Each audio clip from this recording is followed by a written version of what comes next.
ಎಲ್ರಿಗೂ ನಮಸ್ಕಾರ. ಒಂದು ಗುರುಕುಲ, ಅದರಲ್ಲಿ ತುಂಬಾ ವಿದ್ಯಾರ್ಥಿಗಳು ವಿದ್ಯೆಯನ್ನು ಕಲಿತಾ ಇರ್ತಾರೆ. ಅದರಲ್ಲಿ ಒಬ್ಬ ವಿದ್ಯಾರ್ಥಿ ಮೇಧಾವಿಯಾಗಿರ್ತಾನೆ. ಗುರುಗಳು ಕೇಳ್ತಾ ಇದ್ದ ಎಲ್ಲಾ ಪ್ರಶ್ನೆಗಳಿಗೂ ಆತನೊಬ್ಬನೇ ಥಟ್ ಅಂತ ಉತ್ತರಿಸ್ತಾ ಇರ್ತಾನೆ.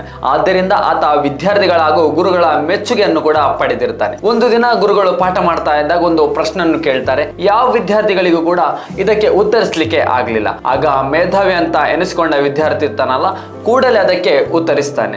ಆತನ ಸಹಪಾಠಿಗಳೆಲ್ಲ ಆತನನ್ನು ತುಂಬಾ ಹೊಗಳ್ತಾರೆ ಹಾಗೂ ಆತ ಹೆಮ್ಮೆಯಿಂದ ಗುರುಗಳು ಕೂಡ ನನ್ನನ್ನು ಹೊಗಳ್ತಾರಂತ ನಿರೀಕ್ಷಿಸಿರ್ತಾನೆ. ಆದರೆ ಗುರುಗಳು ಈತನನ್ನು ಹೊರಕ್ಕೆ ತಳ್ಳಿರಿ, ಮುಂದಿನ 2 ದಿನಗಳವರೆಗೆ ಈತ ಆಶ್ರಮದೊಳಗೆ ಬರಬಾರದು ಅಂತ ಆಜ್ಞಾಪಿಸ್ತಾನೆ. ಗುರುಗಳ ಆಜ್ಞೆಯಂತೆ ಮೇಧಾವಿ ಎನಿಸ್ಕೊಂಡಿರುವ ಆ ವಿದ್ಯಾರ್ಥಿ ಇದ್ದಾನಲ್ಲ, ಆಶ್ರಮದಿಂದ ಹೊರಕ್ಕೆ ನಡೀತಾನೆ.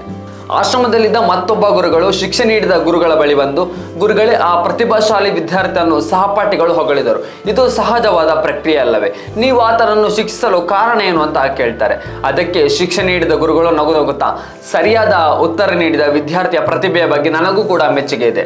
ಆದರೆ ಆತನ ಸಹಪಾಠಿಗಳು ಆತನನ್ನು ತುಂಬಾ ಹೊಗಳಿ ಆತನ ಪ್ರಗತಿಗೆ ತಡೆಯೊಡ್ಡಿದ್ದಾರೆ. ಹೊಗಳಿಕೆಯಿಂದ ಅಹಂಕಾರ ಉಂಟಾದರೆ ಬೆಳವಣಿಗೆ ಕುಂಠಿತವಾಗುತ್ತದೆ. ಹೊಗಳಿಕೆಗೆ ಹಿಗ್ಗದೆ, ತೆಗಳಿಕೆಗೆ ಕುಗ್ಗದೆ ಮುನ್ನಡೆಯುವವನೇ ಜೀವನದಲ್ಲಿ ಏನಾದರೂ ಸಾಧಿಸುತ್ತಾನೆ. ಆದ್ದರಿಂದ ಅತಿಯಾದ ಪ್ರಶಂಸೆಯಿಂದ ಮೇಧಾವಿಯಾಗಿದ್ದ ವಿದ್ಯಾರ್ಥಿಯನ್ನು ಉಳಿಸಲು ನಾನು ಈ ರೀತಿಯಾಗಿ ನಡೆದುಕೊಂಡೆ ಅಂತ ಹೇಳ್ತಾರೆ. ಗುರುಗಳ ಸದ್ಭಾವದ ಕಠಿಣ ನಡೆ ಎಲ್ಲ ಆಶ್ರಮವಾಸಿಗಳಿಗೂ ಇಷ್ಟ ಆಯಿತು. ಗುರುಗಳ ಈ ಸದ್ಭಾವದ ಕಠಿಣ ನಡೆ ಎಲ್ಲ ಆಶ್ರಮವಾಸಿಗಳಿಗೂ ಇಷ್ಟ ಆಯಿತು.